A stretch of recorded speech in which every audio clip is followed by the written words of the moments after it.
Ramon desperado nang makita si Marites. Mukhang natamaan ng pagmamahal itong si Ramon sa tagal na panahon. Bakit ngayon mo lang hinanap, Ramon? Kung saan may edad na kayong dalawa ni Marites? So yun nga guys, ano kayang dahilan kung bakit pinapahanap ni Ramon itong si Marites? Bakit niya pinasubaybayan?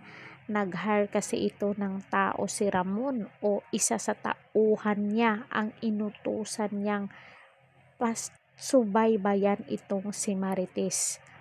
Dahil siguro may gusto siyang malaman or baka natiktikan na ni Ramon na parang hindi niya anak itong si Jesus na sa tunay na pangalan dyan ay si David.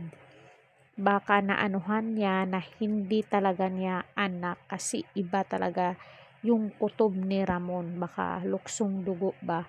Baka naramdaman niya na hindi niya talaga anak si David. At bakit niya ito pinatiktikan si Marites? Para tanungin ito kay Marites kung sino talaga ang totoong anak ni Ramon. So yun lang guys, sana nagustuhan nyo ang ating reaction sa Batang Quiapo. Kayo dyan mga Marites, ano yung reaction nyo dito na pinasubaybayan ni Ramon itong si Marites?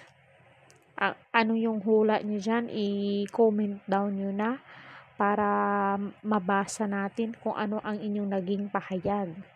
So don't forget to like, share, and subscribe Caridad Official TV para updated kayo lagi dito sa showbiz balita na mabilis at dito din sa Batang Quiapo. So yun lang guys, hanggang sa muli and God bless us all. Thank you so much.